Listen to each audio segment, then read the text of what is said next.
24,000 years ago, the Ice Age ruled Europe. Wind scraped open plains, rivers braided under frost, and a pale ice wall glimmered beyond the steppe. Herds of reindeer, aurochs, bison, and woolly mammoths carved migratory grooves through valley floors.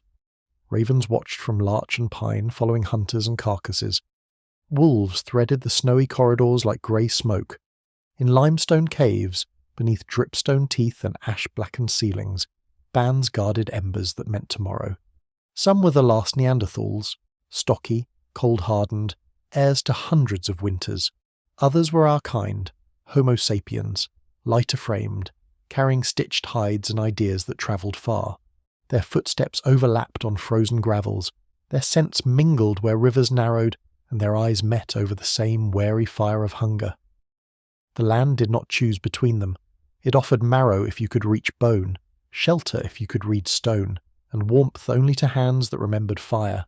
In that bright, breath-plumed world, survival was the law, kinship was scarce, and choices made under sunlit skies would echo long beyond the last footprints in snow for millennia after.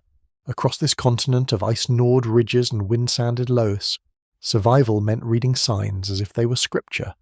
Thin soot on the cave ceiling warned of poor draught. A drift line of willow seeds foretold water under snow. Meat hung high against stone stayed safe from foxes. Marrow stored in cracked femurs carried camps between hunts. The last Neanderthals knew these rhythms. Their hands shaped Levallois flakes from river cobbles, hafted with sinew and birch tar to ash or hazel shafts. Scrapers thinned hides and punches pierced holes for thongs. Our ancestors arrived with blade cores that shed long knives, bone points that flexed, and needles that stitched tailored parkas tight at wrists and throat. Both kinds of humans learned the calendar of hoof and antler, the impatience of thaw, the brittle cruelty of late winter. Both knew that fire began before spark.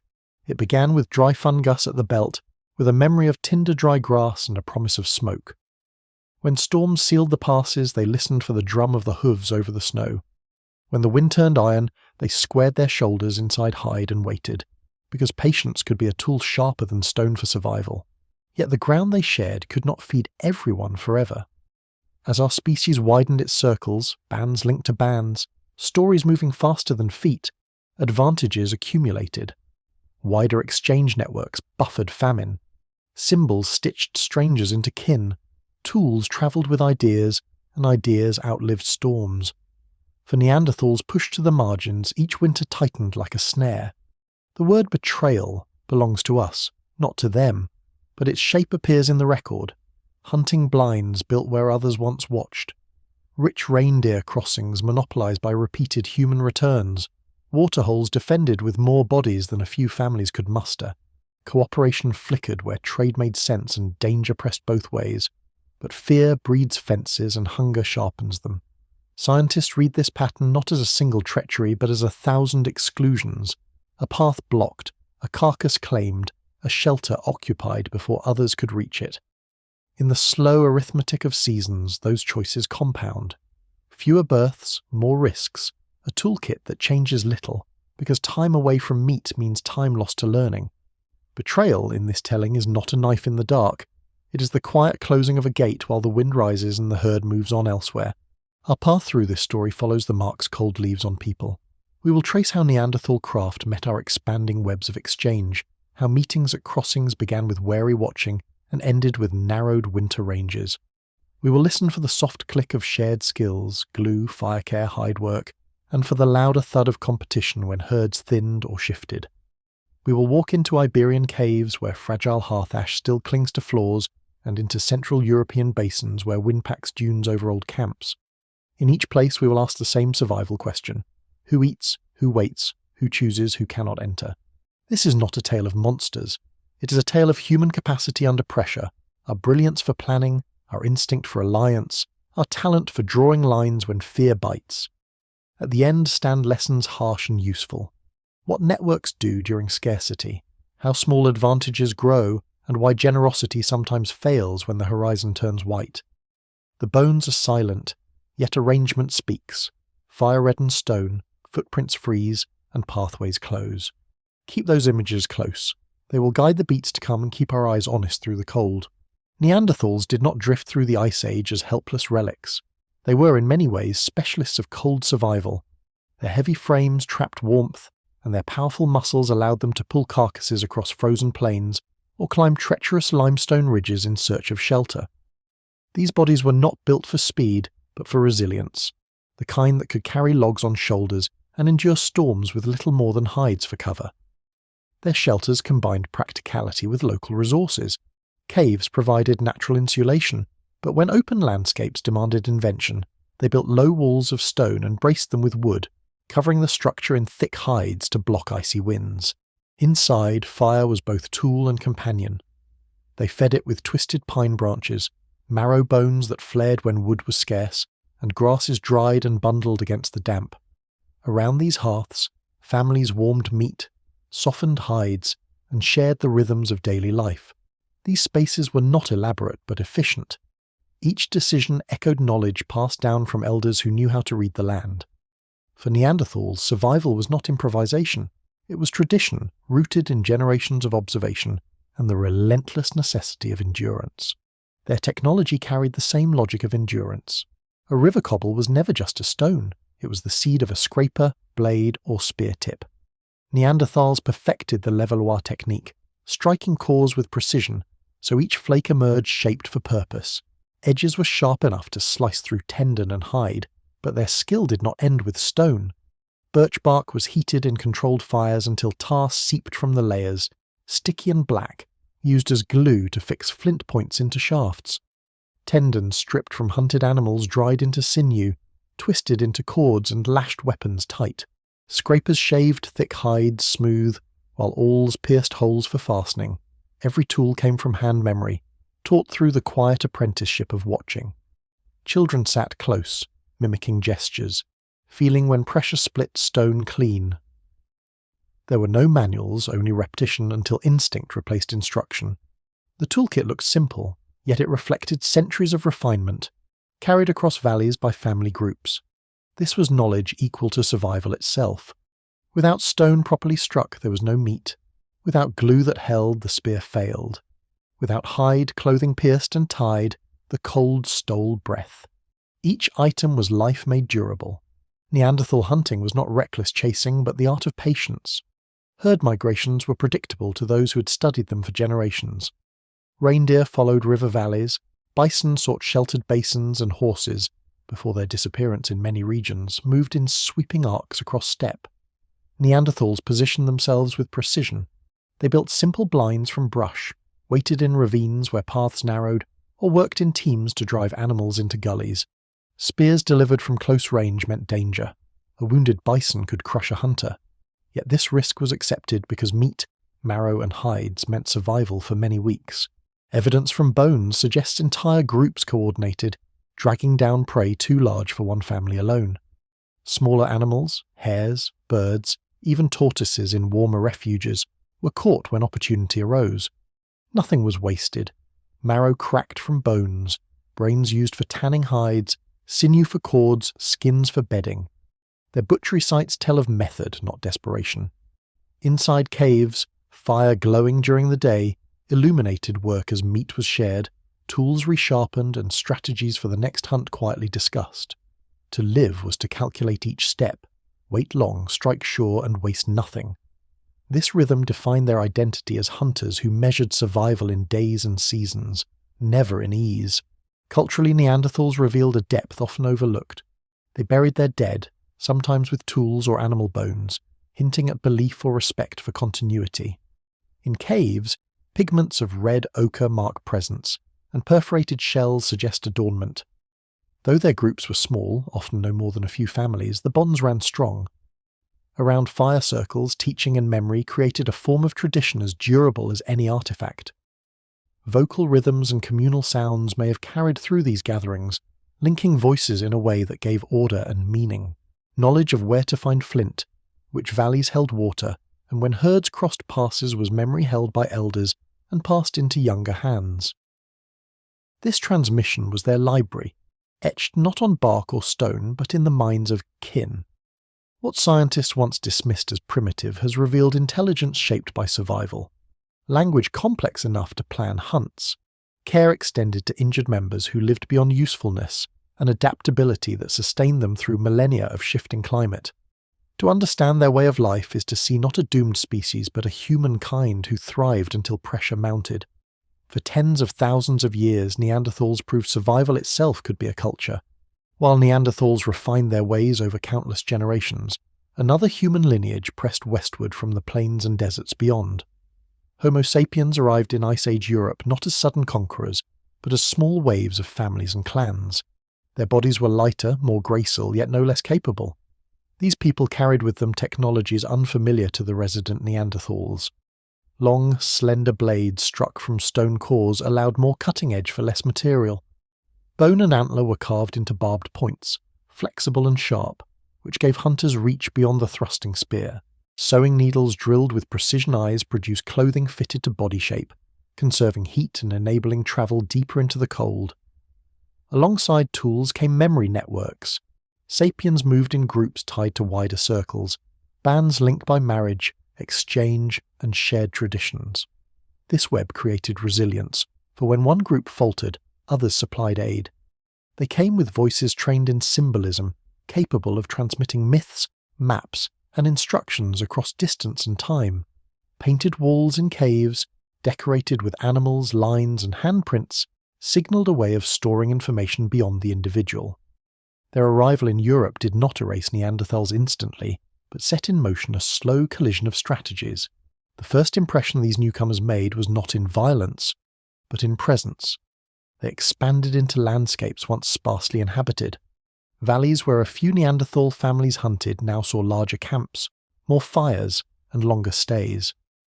Archaeological layers show greater density of hearths, richer scatterings of tools and bones from animals processed in abundance. With this came innovation in how environments were used. Sapiens learned to craft spear throwers that extended reach, hurling darts with force and accuracy. Their ornaments, made from shells, teeth, and carved bone, bound individuals into recognizable identities across regions. This symbolic unity meant strangers could meet and still recognize kinship through adornment or ritual. For Neanderthals, who thrived in small circles bound tightly to kin, such broad cohesion was unfamiliar. These differences mattered when resources grew scarce. A human group could call upon allies far away, sharing food, tools, or mates across valleys. This ability to mobilize larger numbers, tied by culture rather than immediate family, became a quiet but decisive advantage. Slowly, sapiens filled more niches, from open plains to mountain passes, always leaving behind painted signs, carved figurines, and the stone evidence of blades finer than most Neanderthal tools. Climate too played its role in shaping these arrivals. Around 24,000 years ago, Europe's environment shifted with advancing ice sheets and changing patterns of rainfall. Open plains alternated with pockets of forest, and rivers cut temporary paths across tundra. To survive, flexibility was paramount. Homo sapiens carried mental maps of far places, their oral traditions allowing stories of distant waterholes or hunting grounds to guide movement. In times of scarcity, they moved not just as families but as networks, expanding outward and adjusting strategies with speed. Their artwork reflects this awareness. Reindeer painted with precision suggest deep knowledge of seasonal migrations. Abstract symbols may have encoded calendars or hunting markers. This capacity to represent the world in images and stories gave them foresight. Neanderthals knew the land intimately but rarely projected knowledge beyond lived experience. Sapiens, in contrast, could preserve experiences not personally witnessed and adapt them for future use. Such foresight reduced risk. When rivers froze late or herds changed course, stories preserved through speech and image offered alternatives. Thus, the arrival of sapiens brought not only bodies, but a new way of storing survival, one that turned memory into shared strategy. Yet the first meetings between these two kinds of humans were not marked by obvious conflict. In places like the Dordogne valleys of France or the caves of Spain, evidence suggests long overlaps. Neanderthals and sapiens walked the same riverbanks within decades of one another, sometimes even within the same seasons. They may have watched each other's smoke rising over ridges, or noticed footprints pressed in thawing mud. Caution ruled such encounters. For Neanderthals, the newcomers were strange, thinner, differently dressed, carrying tools shaped in unfamiliar forms. For sapiens, the resident people seemed powerful, broad, and wary. There may have been gestures across distance, offers of meat, shared flint, or silent avoidance. At first, the sheer presence of more people was enough to alter the balance. Valleys could only support so many hunters. Waterholes crowded, game grew restless, and each campfire carved away at available space. Betrayal had not yet entered the picture, but competition had begun. These early years of contact set the stage for what would follow, moments of cooperation, of exchange, and of mingling bloodlines, but also the gradual tightening of margins where survival would mean choosing who was allowed inside the circle of firelight and who was left beyond. When Homo sapiens and Neanderthals first came face to face, it was not with armies or war cries, but with the silence of caution. In river valleys of France, in the foothills of Spain, and across Central Europe's forests, both peoples left traces only steps apart. Archaeologists find hearths layered within the same caves, sometimes separated by decades, sometimes by only a few seasons. Imagine a Neanderthal family returning to a shelter, only to discover strangers' ashes still warm in the pit. The newcomers built their fires differently, arranged their tools in unfamiliar ways, and left behind ornaments carved from bone and teeth. Such discoveries must have stirred wariness, curiosity, perhaps fear. For Neanderthals, the presence of others was unusual. They lived in smaller groups, often spread thin. For sapiens, meeting new bands was more familiar, their networks accustomed to wider circles. These first encounters were likely hesitant, watching smoke on a distant ridge, glimpsing figures across a frozen river, hearing echoes of voices in a canyon. Neither side could afford recklessness. Survival demanded caution. For a long moment in history they stood within sight of one another, bound by hunger and cold, yet divided by different traditions and unfamiliar tools. Evidence suggests that sometimes encounters led to avoidance. Neanderthals might have abandoned a cave upon realizing sapiens had used it. Early modern humans may have chosen hunting grounds where tracks of stocky feet showed recent occupation. But avoidance could not last forever. Valleys narrowed, rivers converged, and migration paths crossed in predictable places. Here, both groups were forced into proximity. What did they do? Archaeological hints point to exchanges of knowledge and goods. Certain tools appear in Neanderthal layers that resemble sapiens' designs, slender blades, bone awls, suggesting imitation or trade.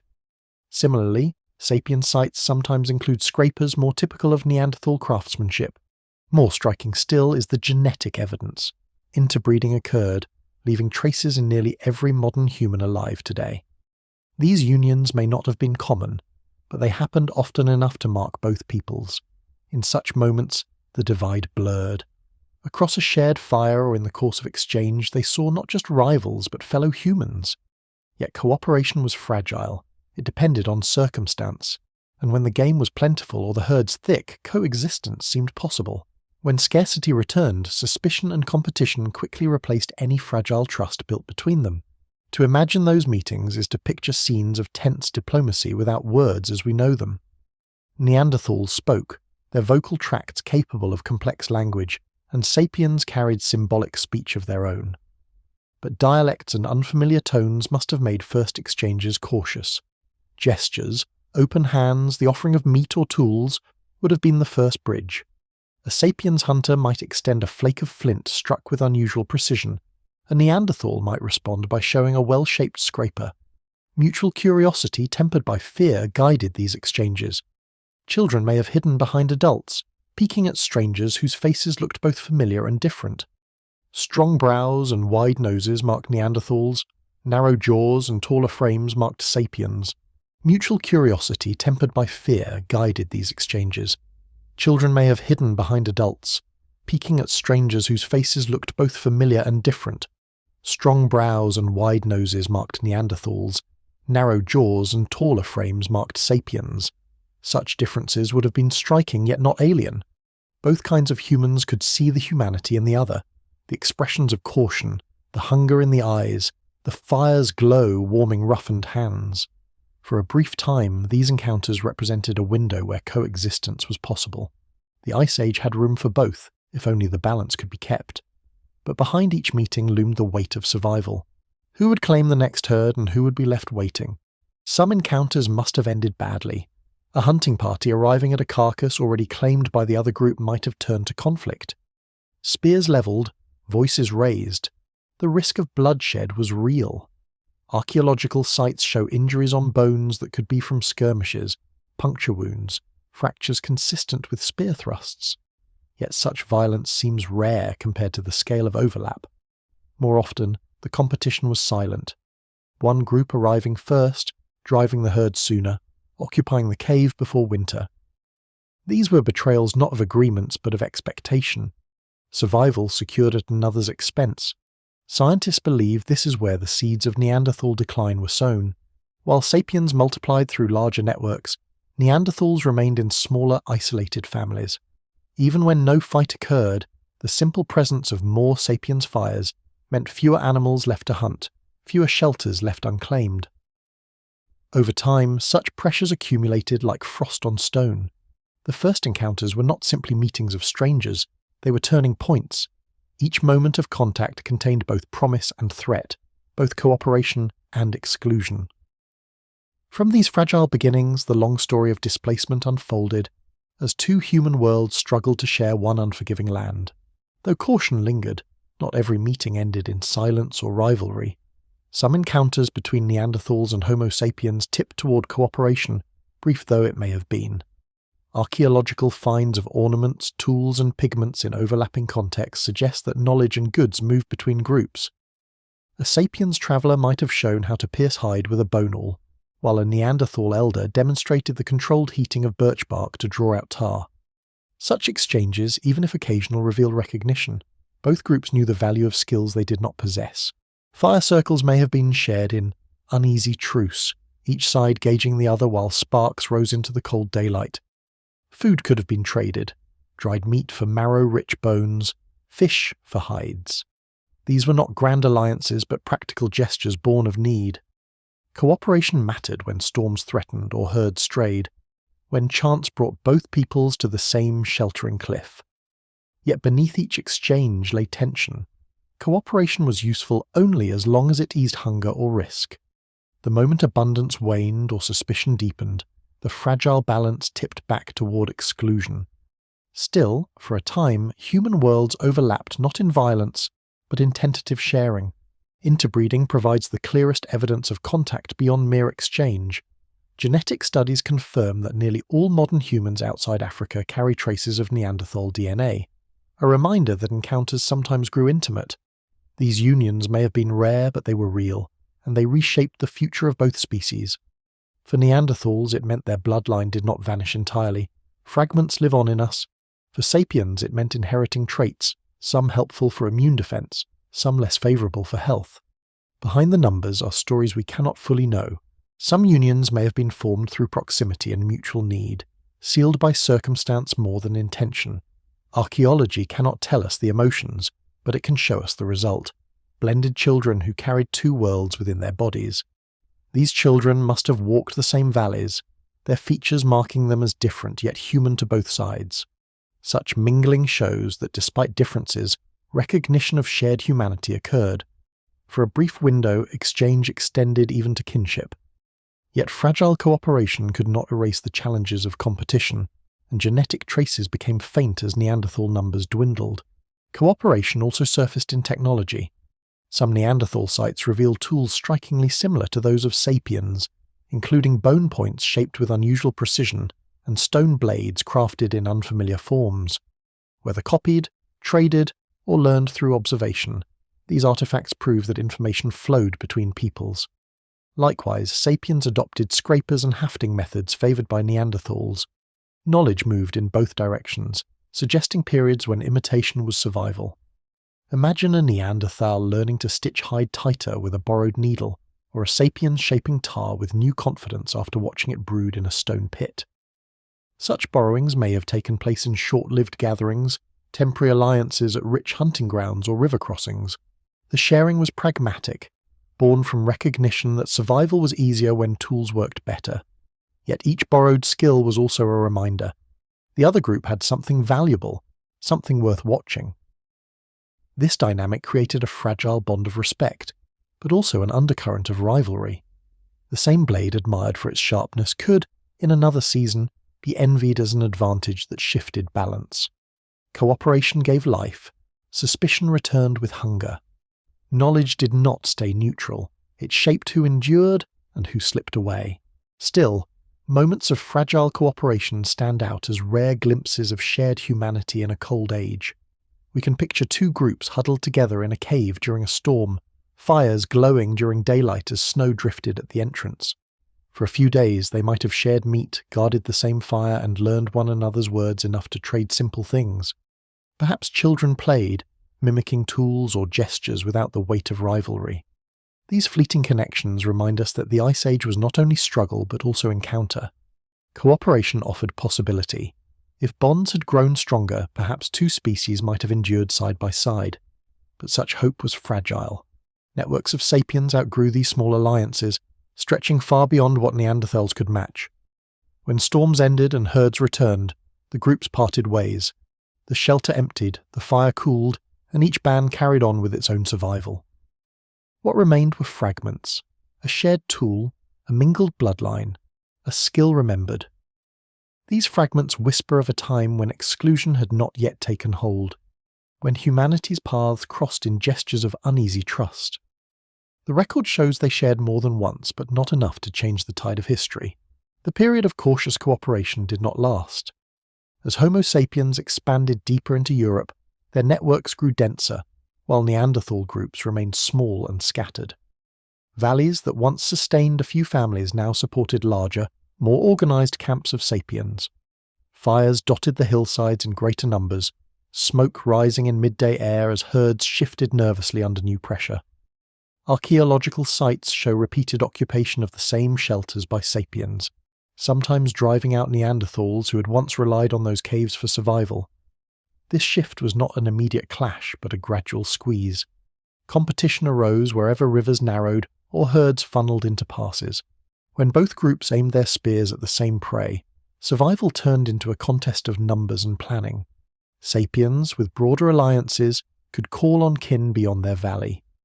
Neanderthals, fewer in number, relied on the strength of their immediate circle. Such imbalance meant that even without open violence, Neanderthals began to lose ground. Each season of scarcity pressed harder. What had once been a shared landscape now tilted toward exclusion, and the air of cooperation thinned like smoke carried away by the wind. Survival was no longer parallel, it was contested. One of the clearest signs of competition lies in hunting strategies. Neanderthals had mastered close-range ambush, striking prey in narrow gullies or riverside crossings. Their thrusting spears demanded courage and precision. But sapiens refined distance. With emerging spear throwers, they could wound animals from farther away, reducing risk and increasing success. Their larger groups also meant drives could be coordinated across wider terrain. Reindeer and bison herds, once sufficient for small bands, faced repeated pursuit by larger hunting parties. Archaeological layers reveal mass kills attributed to sapiens, where entire herds were driven into traps or cliffs. Such efficiency left little behind for others. Neanderthal methods, still effective in isolation, faltered when prey was already diminished. Competition extended to plant resources as well. Though both relied heavily on meat, edible roots, berries, and nuts became contested in valleys where more people gathered. In this struggle, sapiens often held the advantage not only through numbers, but through adaptability, switching prey species, diversifying diet, and moving farther when scarcity struck. Neanderthals, tied to familiar grounds and smaller social webs, faced narrowing options. Each successful sapiens hunt was, by default, a lost chance for Neanderthals. The quiet betrayals of survival multiplied with every passing season. Territory itself became a contested resource. Sapiens showed greater mobility, travelling across vast landscapes and maintaining contact with distant bands. Markers of symbolic culture, ornaments, carvings, painted signs, suggest they could claim places not just physically but symbolically, reinforcing presence even after departure. Neanderthals, by contrast, lived in smaller ranges. Their return to familiar caves or hunting routes was increasingly disrupted by the footprints of strangers. Imagine arriving at a trusted shelter, only to find hearthstones rearranged and animal bones scattered from another group's feast. Such experiences eroded security, replacing trust in land with uncertainty. Competition also changed the rhythms of movement. Sapiens could abandon depleted valleys, confident that other groups would offer shelter or food. Neanderthals, bound by tighter family bonds and local knowledge, had fewer safe havens to flee toward. This imbalance forced difficult choices: retreat to marginal lands with fewer resources, risk confrontation, or endure hunger, each option carved into survival potential. Over generations, the landscape itself seemed to side with sapiens. They moved with flexibility and left signs of continuity. Neanderthals were pushed to the edges, their presence reduced to smaller pockets in regions that once rang with their voices and footsteps. Rising competition was not merely about tools or numbers, it was about time. Sapiens shared innovation swiftly across networks. A new hunting method, a sharper blade, or a successful migration path spread like fire leaping from branch to branch. Neanderthals, with fewer connections, could not match the speed of adaptation. Their traditions, though strong, changed slowly, rooted in family teaching rather than expansive exchange. In an age when the environment shifted relentlessly, glaciers advancing, rivers changing course, this lag became a burden. The competition therefore widened beyond the hunt. It reached into resilience itself. Sapiens could afford losses, buffered by allies and broader diets. Neanderthals lived closer to the edge, where a failed hunt or harsh winter could mean extinction for an entire band. The archaeological record reflects this pressure. Neanderthal sites becoming fewer, sapiens layers growing thicker. The fragile cooperation of earlier encounters now gave way to exclusion. What scientists interpret as betrayal is not a single act, but the accumulation of small advantages pressed against fragile lives. The rising competition marked the beginning of the end, not because Neanderthals lacked strength or intelligence, but because they faced a species whose networks multiplied survival faster than they could match. As winters deepened and herds shifted, scarcity pressed harder on both peoples. What once had been overlap now became conflict through absence, animals disappearing before hunts began, rivers yielding fewer fish, roots scraped from frozen soils. Archaeological evidence shows Neanderthal groups retreating into marginal lands, places less favoured for game and water. Sapiens with broader numbers and wider networks were able to hold key crossings, fertile valleys, and caves near abundant resources. The pressure was not a single dramatic confrontation, but a steady pattern of exclusion. When a Neanderthal band approached a reindeer crossing and found humans already posted with spears, they turned back. When a sapiens group returned to a cave and saw signs of Neanderthals, they may have lingered, their presence alone pushing the others away. Each instance was small, but together they formed the shape of betrayal. Not betrayal by promise, but betrayal by presence. The land could not hold both in abundance, and one species expanded while the other contracted. Survival, once shared cautiously, narrowed to who could claim a fire before another. In this contest, sapiens carried the advantage of numbers, and scarcity transformed encounters from wary cooperation into silent acts of denial. Hunger sharpened suspicion. A winter without enough kills meant children went cold and elders weakened. Neanderthals, bound tightly to family circles, faced harsher consequences when hunts failed. Sapiens, by contrast, had broader lifelines. Distant bands could trade food, mates, or tools across the breadth of Europe. The imbalance turned chance meetings sour. A sapiens party arriving first at a carcass guarded it fiercely.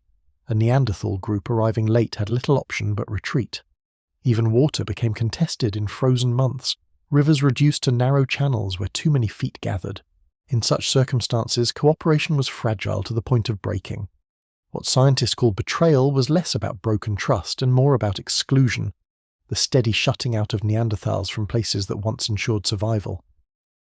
To the Neanderthal child turned away from a cave, it must have felt like betrayal all the same.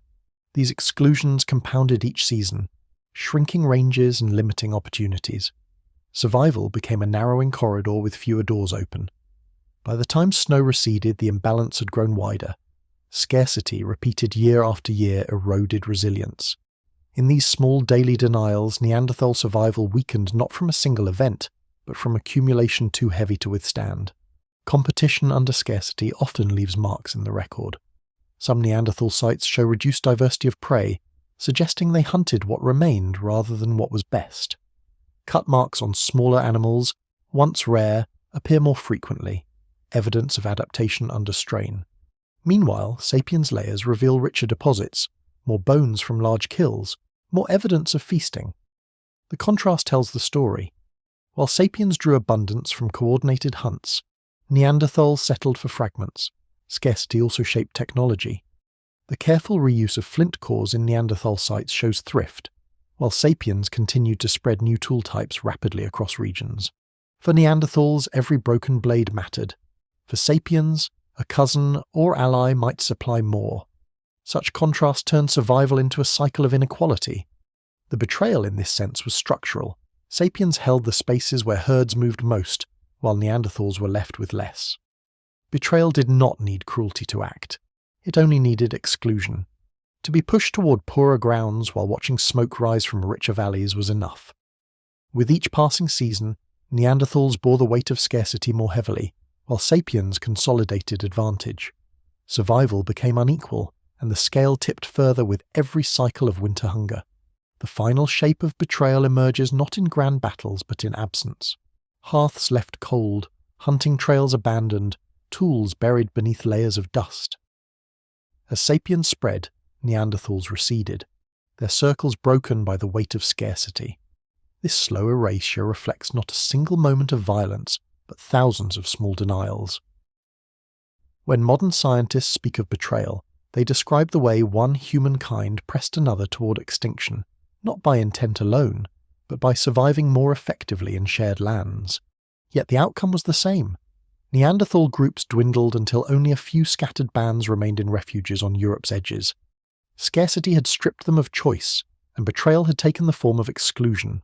Fire claimed, caves occupied, rivers guarded, herds driven before larger parties. For sapiens, these were acts of survival.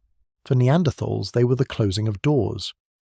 To read their record today is to see survival written unevenly, one lineage multiplying, the other fading. The betrayal lies not in treachery but in imbalance. One species growing strong while the other starved in its shadow. Scarcity made betrayal inevitable, and in its grip the fate of the Neanderthals was sealed. As sapiens spread across Europe, Neanderthal presence shrank to the edges of the map. Their final refuges lay in isolated pockets, places where geography and climate offered temporary shelter. Iberia, with its milder coasts and sheltered valleys, became one such last stand. Caves near Gibraltar, for example, hold traces of Neanderthals thousands of years after their kin vanished elsewhere. These refugees gave them a little more time, but not enough. Archaeological evidence shows they still hunted red deer, ibex and small game, still lit fires in limestone chambers, still shaped stone flakes for scraping hides, yet their numbers dwindled. Small groups meant fewer births, fewer alliances, and less resilience against disaster. A harsh storm, an injury to a skilled hunter, or the death of a child could devastate an entire band. Each fire glowing during daylight warmed determined faces, but around it hung silence where once there had been more voices. The final strongholds tell of persistence, not surrender. For tens of thousands of years, Neanderthals had endured. Here, in their last homes, they continued to live as they always had, until isolation and scarcity thinned them beyond recovery. These caves were not failures but final testaments to their stubborn endurance. The Iberian refugees were not the only ones. Central European basins and eastern mountain valleys also sheltered late groups. Yet everywhere the story was similar: scattered families, separated by distance, unable to knit together larger populations. Genetic studies suggest Neanderthal diversity collapsed toward the end, their bloodlines increasingly narrow. This inbreeding may have weakened resilience, making disease or hardship harder to overcome. Still, the record shows ingenuity even in decline. Shells decorated with pigment, hearths carefully maintained, and tools fashioned with care testify that their culture did not vanish in spirit. What was lost was scale. In contrast, sapiens groups filled valleys with larger gatherings, festivals of alliance and exchange that bound communities across miles. Where Neanderthals had to endure in solitude, sapiens multiplied in solidarity. The imbalance widened each year. The strongholds became sanctuaries, but sanctuaries were confined, offering safety only until scarcity struck. Neanderthal camps could no longer trade for mates, share tools, or call on allies in famine. Their world grew quieter, more precarious. Each year of survival was victory against odds, but each victory left them more fragile. These final refuges show that decline was not sudden. It was the slow suffocation of a people who had once thrived. The caves themselves preserve echoes of their struggle. In places like Gorham's Cave in Gibraltar, hearth ash still clings to floors, while shell fragments stained with ochre hint at symbolic practices. Nearby, animal bones show butchery marks, proof that even in their last days Neanderthals hunted and processed food with skill. But the scale was small, remains from a handful of animals rather than the mass kills seen in sapien sites. This difference in abundance is stark. It was not that Neanderthals forgot how to live, but that they lacked numbers to exploit the land fully. A few hunters could take down a goat or deer, but not a herd. Fires glowing during daylight warmed small groups, yet they lit faces too few to sustain a future. Silence outside those caves must have been profound. No distant fires, no cousins in the next valley, only the wind sweeping over stone. To modernize, these places seem like quiet refuges, but in their day they were still homes, shelters of persistence where the last of a lineage clung to life. The caves were strongholds in name, but they also became boundaries, marking the edges of Neanderthal presence against a world increasingly claimed by others. The final strongholds remind us that extinction does not always roar. Sometimes it fades. For centuries, Neanderthals in Iberia and elsewhere endured, unaware they were the last of their kind. Children still learned to strike flakes from stone. Elders still tended fire, hunters still followed tracks in snow. But each generation was smaller than the last. Without networks, without allies, their survival became a thread stretched thin. Sapiens, meanwhile, pressed ever closer, filling the continent with signs of expansion, art on cave walls, settlements linked by exchange, hunts that spanned valleys. The Neanderthals' strongholds grew ever more isolated until one winter, one famine, one disease ended the final band. No monument marked their passing, only the ashes of hearths and the scatter of tools beneath layers of dust. Yet in these remnants lies testimony to resilience. They did not vanish because they failed to live. They vanished because they could not match the scale of those who came after. The final strongholds preserved in stone whisper of endurance that lasted until the very edge of possibility. To stand in those caves today is to hear echoes of determination, even as silence reminds us of what was lost forever. The disappearance of the Neanderthals is one of history's most profound silences. Their end was not sudden, not a battlefield defeat, but a gradual fading. Across Europe, hearths that once smoked went cold, trails once beaten into soil vanished, and voices once carried on the wind fell quiet. Archaeological layers thin out until they vanish entirely, replaced by sapiens' remains. What happened? Scholars point to a web of causes: low population density, fragile social networks, limited genetic diversity, and the rising competition from Homo sapiens. Climate change also played its role.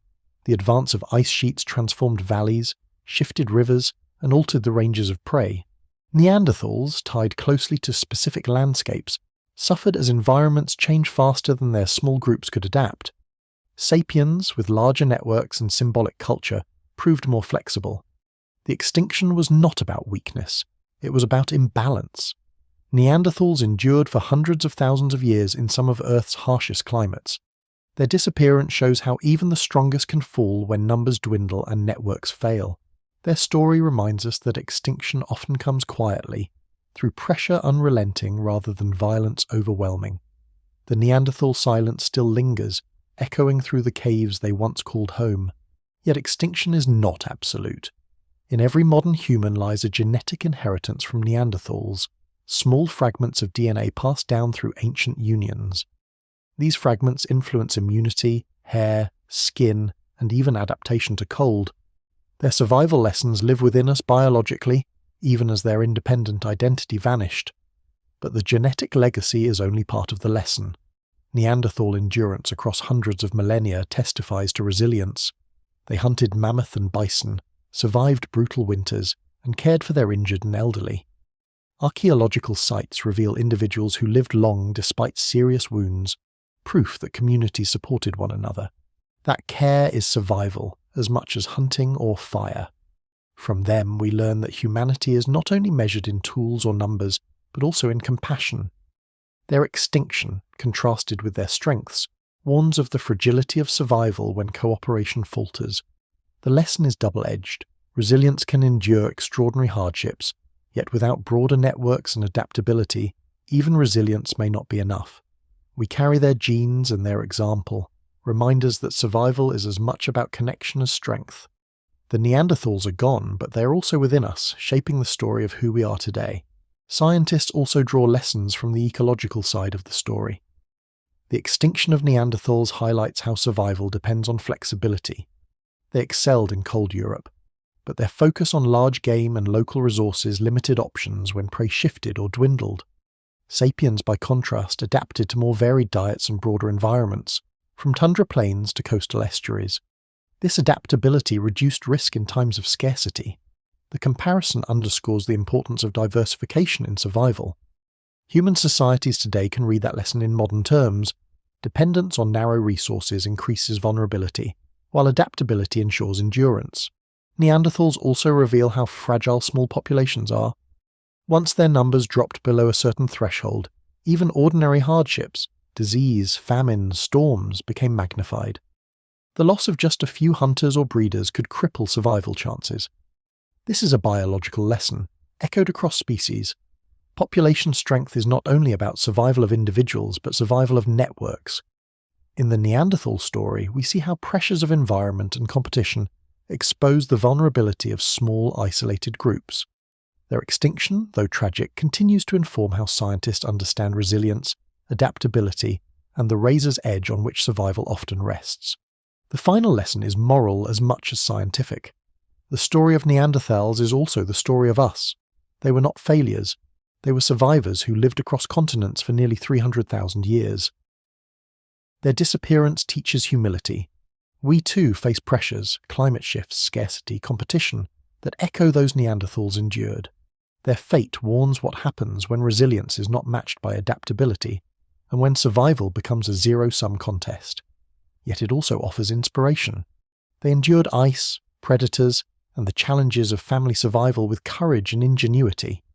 In their ashes and tools we glimpse not just extinction, but a form of victory. To have survived so long in such a harsh world is itself extraordinary. Their silence asks us to reflect on what survival means for our species. Will we carry forward their lessons, adaptability, cooperation, endurance, or ignore them until pressures mount again? The Neanderthals' extinction was the end of one human path, but their survival lessons remain part of our inheritance. To remember them is to acknowledge both the fragility and strength of being human. Their story ends in silence, but its echoes speak loudly for those willing to listen. The story of the Neanderthals closes not with thunder, but with quiet. Their disappearance was a long unwinding, a retreat from valleys, caves, and hunting grounds where they had once thrived. What remains are fragments, a hearth of ash beneath limestone, a shell stained with ochre, a flint scraper dulled by use. These traces remind us that Neanderthals were not shadows, but humans who endured across unimaginable stretches of time. For over 250,000 years they weathered glacial winters, volcanic eruptions, and the shifting ranges of animals they depended on. Their ending came not from weakness, but from the collision of resilience with scale.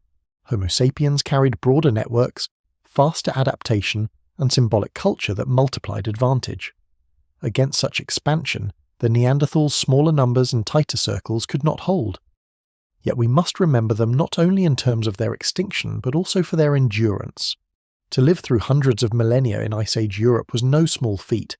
It was survival elevated to art. Their story closes with absence, but its substance is one of perseverance, of hands shaping stone and families keeping fire alive while the world pressed cold and merciless around them. In reflecting on their fate, we also reflect on ourselves. For the Neanderthals are not strangers, they are kin. Their DNA lives in us, faint but persistent, carried in the marrow of our bones and the patterns of our skin.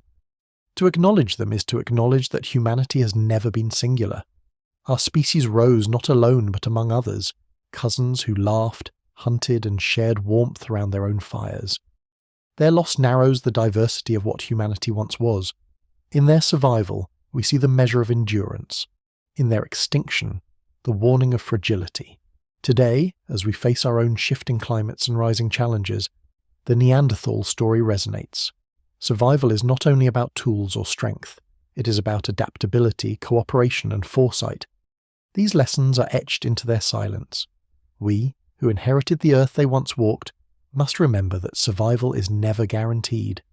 The fragility that overtook them can overtake us if we forget how to adapt. Their story is not only a history but a mirror, reflecting what it means to endure and what it means to lose. To honour them is to carry their lessons forward into the choices we make today. There is a haunting quality in their absence. To walk through caves where Neanderthal fires once glowed during daylight is to feel a presence just beyond reach. Archaeologists kneel in silence where ash clings to the floor, imagining families gathered in warmth. Hunters once tracked reindeer across those same valleys. Children once learned to shape stone in those same shelters. All of it has vanished, but the stones remember. Every flake of flint struck from a core, every cut on a bone, every pigment on a shell is testimony to their humanity. We cannot hear their voices, but we can see their hands. In this way, they endure not only in our genes, but in the landscapes of memory. Their legacy asks us to see them as they were, not primitive, not doomed, but human in full measure. To see them rightly is to expand our sense of humanity itself. They remind us that being human has always been plural, always more than one kind of life. Their extinction is a warning, but their survival across millennia is an achievement worth reverence. The balance of loss and endurance defines their story, and in its echoes we find meaning still. The Neanderthal story ends in silence, but the lessons endure. We learn that survival rests on cooperation as much as strength, on adaptability as much as endurance. We learn that isolation weakens, while connection sustains. And we learn that the earth gives, but also takes, rewarding those who adjust and pressing out those who cannot. In the final reflection, exclusion was not deliberate cruelty, but the cold arithmetic of survival, one lineage expanding while another receded. Yet even as Neanderthals disappeared, their presence was woven into us, ensuring they would never be entirely lost. To stand in their caves today, to hold their tools in hand, is to feel the nearness of kinship. They teach humility, that survival is never assured, that resilience is not infinite, that even the strongest can fall.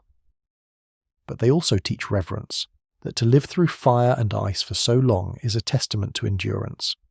The last lines of their story are written not in defeat but in endurance carried as far as it could go. Their echoes reach us still, asking only that we remember, for in remembering them, we preserve not only their past but our own.